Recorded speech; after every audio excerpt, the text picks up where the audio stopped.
Béni soit l'Éternel. Père, à toi revient toute la gloire, au Seigneur mon Dieu, mon roi. Je te bénis car tu es Dieu.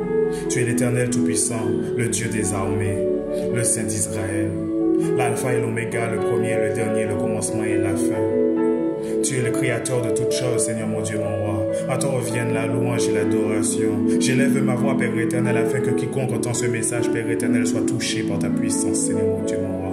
Moi, je m'efface, Père éternel, je ne suis qu'un instrument entre tes mains. Je suis qu'un simple messager. Et tu m'as dit, Seigneur, d'affermir ton peuple, Seigneur mon Dieu, mon roi. Peut-être que je ne suis même pas encore conscient, Père éternel, pleinement de la tâche que tu m'as donnée, Seigneur. Mais je sais que toute chose, je le fais en esprit, Seigneur, et je m'efface. La gloire à toi soit rendue, Seigneur Jésus. Que toute la gloire te revienne, Père très saint. Bénis ton peuple, Seigneur. Bénis mon frère et ma soeur.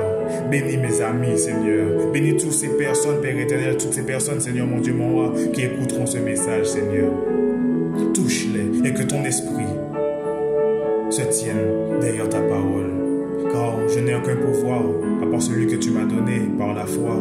Mais sinon, c'est par ton esprit que toute chose se fait, Seigneur Jésus. Béni soit ton Saint-Nom. Et parmi tous les pouvoirs que tu m'as donnés, je n'ai pas celui de toucher les cœurs et les âmes.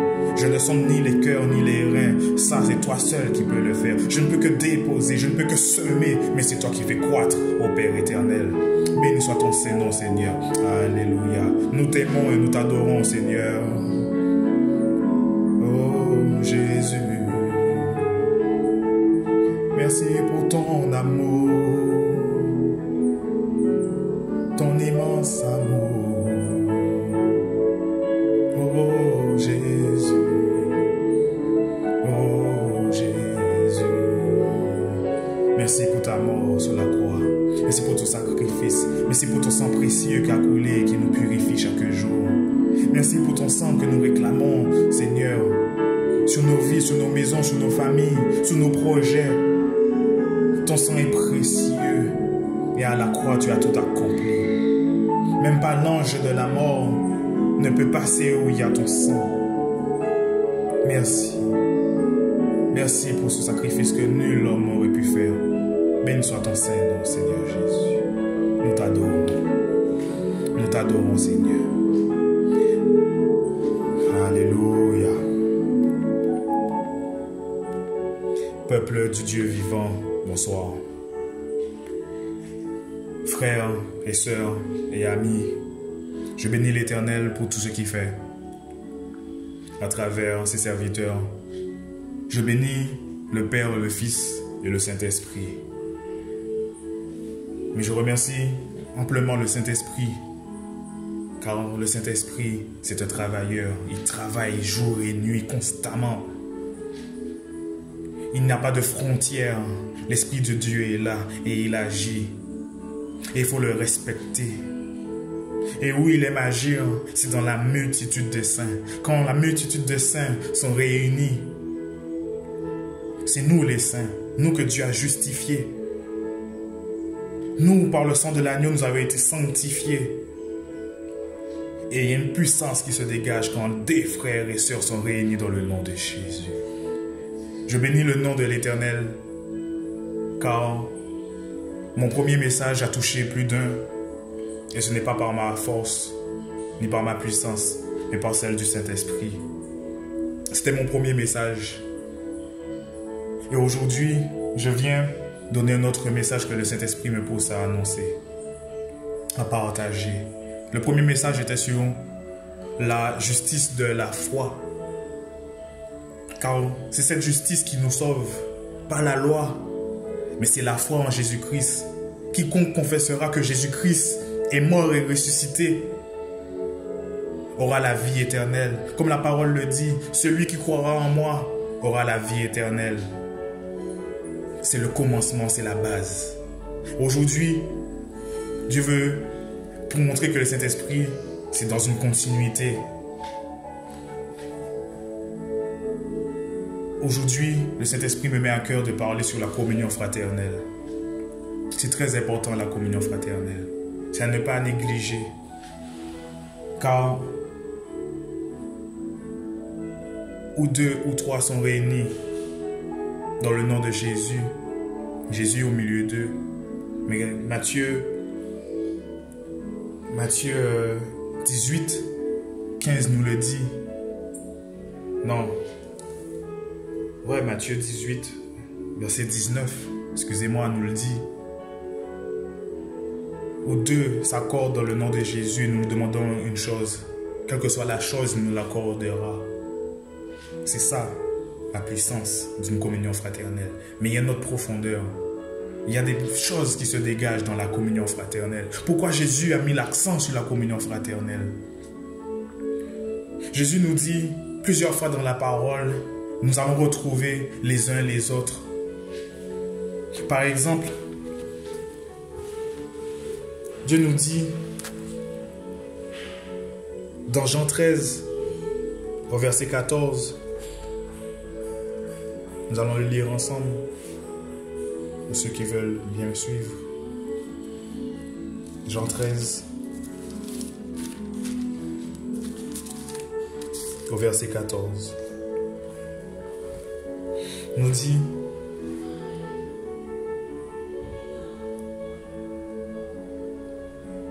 ah, excusez-moi, pardonnez-moi. Verset 34. Je vous donne un commandement nouveau. Aimez-vous les uns les autres comme je vous ai aimé. Vous aussi, aimez-vous les uns les autres. C'est un commandement nouveau. Le Saint-Esprit est dans la continuité. Le premier message était sur la justice de la foi, mais qui ne bannit pas la loi. L'Ancien Testament avait 10 commandements. Et Jésus vient nous dire qu'aujourd'hui je viens avec un commandement nouveau. Aime le Père de tout ton cœur, de toute ton âme et de toutes tes forces. Et aime ton prochain comme toi-même. Et après il nous dit, aimez-vous les uns les autres comme moi je vous ai aimé aussi. C'est un commandement nouveau. Ça veut dire que celle-là fait partie de cette nouvelle alliance.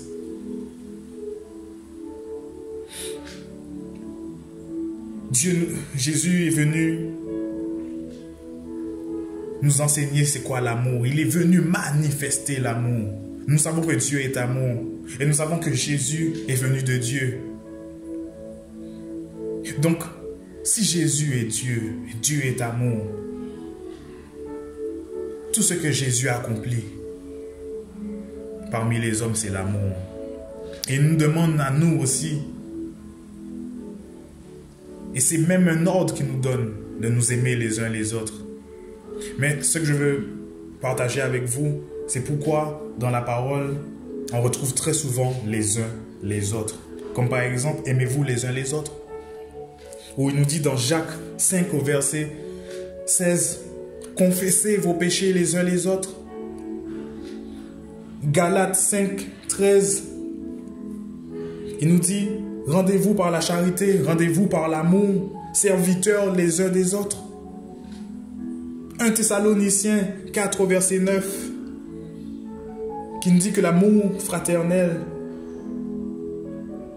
Dieu nous enseigne, la révélation de l'amour fraternel en fait, et c'est mon sujet, la communion fraternelle. Il nous dit que Dieu nous enseigne à nous aimer les uns les autres. 1 Thessaloniciens, dans le même chapitre 4, au verset 18, il nous dit « Consolez-vous les uns les autres ». Mais j'ai envie de dire une chose qui me vient à l'esprit à l'instant.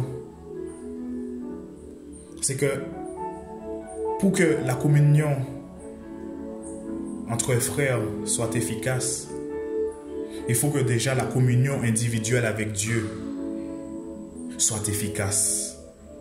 Car en étant sincère dans notre démarche avec Dieu individuellement, que lorsque nous allons nous retrouver ensemble, tout un chacun, nous faisons cette démarche individuelle, lorsque nous allons nous retrouver ensemble, les choses se feront automatiquement parce que Dieu nous enseignera intimement, individuellement. Et cette communion-là, ça, elle sera forte. C'est à ne pas négliger. Et Dieu m'a montré que dans nos églises, les églises sont malades. La parole le dit, l'amour de beaucoup se refroidiront. Ça m'a déçu énormément d'aller dans des assemblées, de voir qu'il n'y avait pas d'amour. Dieu dit, n'aimez pas seulement en bouche, dans un genre. L'amour, des fois, il n'est qu'en parole. Je disais souvent, je t'aime mon frère, je t'aime ma soeur, mais je préfère le montrer aujourd'hui. Par un acte. L'acte ne ment pas. La parole est trompeuse. Mais l'acte ne ment pas. Et c'est dans les situations difficiles, même surtout dans les situations conflictuelles, je dirais, que nous verrons vraiment le véritable amour d'un homme ou d'une femme. Amen, alléluia. Mais ce n'est pas tout. Dieu est puissant. Sa parole même nous dit encore dans 1 Thessaloniciens 5 au verset 11 qui nous dit « Exhortez-vous et édifiez-vous les uns les autres ».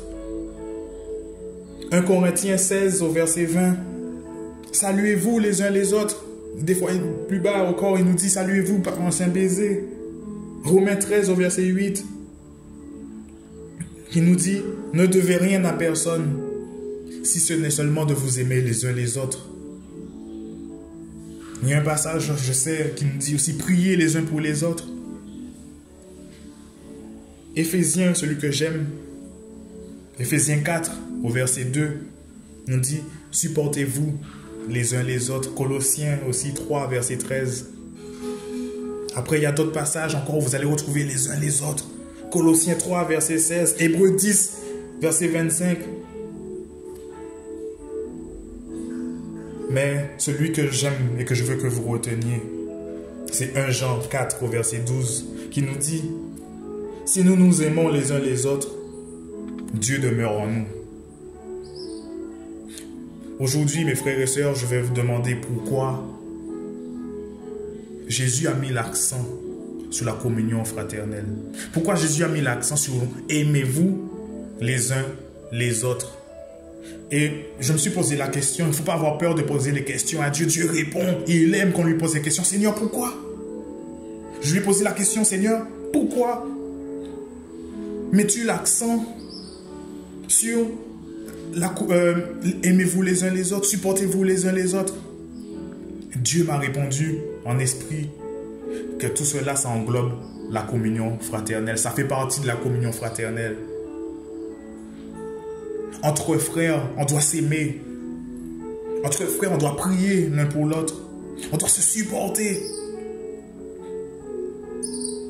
Et ce que beaucoup de personnes, des prédicateurs, des pasteurs, n'aiment pas entendre, confesser vos péchés les uns les autres. Mais ce n'est pas mon sujet. Mais c'est là qui fera que la communion fraternelle, elle sera encore plus forte. C'est quoi? Il y a le mot fraternel. Entre frères et sœurs, on ne se cache rien. Au contraire, même dans nos faiblesses. Et Dieu nous dit dans Jacques, on va le prendre, Jacques 5, au verset 15, le dernier chapitre de Jacques.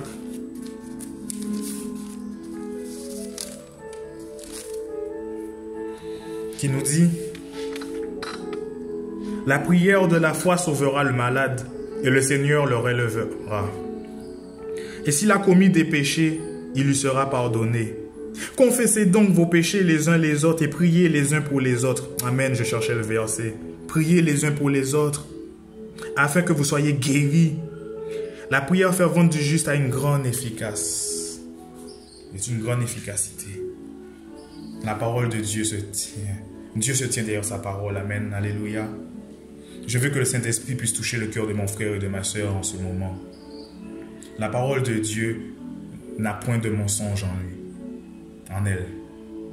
Dieu nous dit que beaucoup seront guéris. En gros, je le prends autrement. Il y a des maladies qui ne sont pas guéries parce qu'il y a un manque de confession. Quand tu confesses quelque chose, l'ennemi n'aime pas ça parce que tu le démasques. Il n'aime pas être révélé, dévoilé, mettre au grand jour parce que ce sont des puissances des ténèbres. Ils aiment rester cachés dans le noir. Mais quand ils sont mis à la lumière, ils partent. Confessez vos péchés les uns les autres. Je vais essayer de faire vite pour ne pas faire trop long. Parce que mon message est sur la communion fraternelle. Jésus a mis l'accent sur la communion fraternelle. car il sait pourquoi.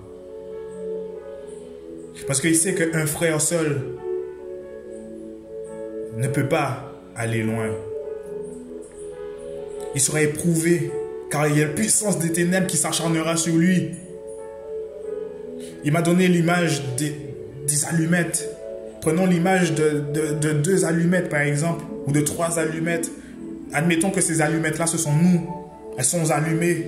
Nous avons le feu du Saint-Esprit en nous. Nous sommes la lumière du monde et le sel de la terre. Nous sommes des allumettes allumées, des bougies, si vous voulez. Mais mets une bougie au milieu de ta chambre et laisse la porte ouverte, le courant d'air pour aller l'éteindre. Mais tu mets une bougie à côté d'elle, même si elle faiblit. La première bougie est faiblie, tu mets une autre bougie à côté d'elle. Le feu de l'autre qui jaillit redonnera de la force à celle qui s'affaiblissait. Ça, c'est déjà un premier point, et c'est puissant. C'est ce que Dieu, Jésus, quand il est venu sur terre, a voulu exprimer. C'est des choses qu'il a exprimées indirectement, c'est ce qu'on appelle des révélations. Pourquoi Jésus a mis l'accent sur aimez-vous les uns les autres, priez les uns pour les autres, exhortez-vous les uns les autres, supportez-vous les uns les autres? Parce que Jésus sait très bien que c'est ensemble que nous y arriverons. Mettez une seule bougie dans une pièce noire, dans un coin. Il éclairera le coin, mais vous verrez que dans l'autre coin, il sera noir. Mais réunissez 5 bougies. Vous verrez que la lumière sera encore plus forte. Mettez les 5 bougies dans chaque coin de la pièce. Vous verrez que toute la chambre est éclairée et qu'il n'y a point de ténèbres. Nous sommes ces bougies. Nous sommes ces bougies que des fois Dieu demande de nous réunir, de s'assembler afin que ce feu puisse toujours jaillir. Ce feu doit toujours être en plein éclat. Mon frère, ma soeur, des fois peut faiblir. Ne t'éloigne pas. C'est la ruse de l'ennemi, c'est son piège. Car il t'empêche de rester à côté d'un frère rempli de feu afin qu'il te communique sa flamme. Par sa foi, il te communiquera son feu qui fera que tu ne peux pas tomber. Tu te sentiras faible, ton frère viendra et t'exhortera. Il priera pour toi. Mais j'ai envie de dire quelque chose aussi, la communion fraternelle, elle est importante. Comment pourrons-nous appliquer cela s'il n'y a pas de communion fraternelle? Et je parle de quoi? Prier les uns pour les autres. Si mon frère et ma soeur, déjà au départ, on ne se parle pas, je veux rebondir sur le verset qui dérange tout le monde. Confessez vos péchés les uns les autres. Mon frère, ma soeur, tu as un souci, je dirais, majeur. On ne t'a pas enseigné d'aller voir ton frère, on ne t'a pas enseigné le véritable amour, celui qui ne juge pas. Donc tu te refermes. Comment je vais prier pour toi? Comment je pourrais appliquer cette parole qui me dit prier les uns pour les autres? Je ne pourrais pas l'appliquer parce qu'il n'y a pas de communication. Comment je pourrais t'exhorter? Car il n'y a pas de communication. L'important, ce que je veux dire en fait, c'est que ce n'est pas à négliger la communion fraternelle. Souvenez-vous, l'efficacité de la communion fraternelle sera déjà d'abord dans la sincérité, dans la communion individuelle avec Dieu. Et Dieu ne va pas nous manger les mots. Il ne va pas nous blâmer sa parole. Il ne va pas, comment dire, il ne va pas bâcler les choses. Il va nous dire les choses sincèrement. Et Dieu nous dit, confessez vos péchés les uns les autres. Priez les uns pour les autres. Supportez-vous les uns les autres. Aimez-vous les uns les autres. Et tout cela englobe une seule chose, la communion fraternelle. C'est très important, mes frères et mes sœurs, mes amis. Car il y a une puissance qui se dégage quand nous sommes réunis et que nous élevons la voix vers l'Éternel. Mon frère et ma sœur, soyons unis. Soyons unis dans l'amour du Seigneur. N'aie pas peur d'aller voir ton frère, celui que Dieu te touchera à cœur d'aller voir. Il ne te jugera pas, mais il se mettra à prier pour toi. Il mettra ses genoux à terre, comme David le dit. Il s'humiliera. Il mènera ce combat-là comme si c'était le sien pour toi, parce qu'il t'aime. Il y en a des frères et des sœurs qui sont sincères. Demandez à Dieu, il vous les révélera. Soyez bénis, peuple du Dieu vivant. Dieu vous aime. N'oubliez pas cela. C'est très important. Ça ne pas négliger. Aujourd'hui, c'est négligé énormément dans les églises, dans les assemblées. La communion fraternelle, l'amour fraternel. Dieu vous aime, peuple du Dieu vivant. Soyez bénis.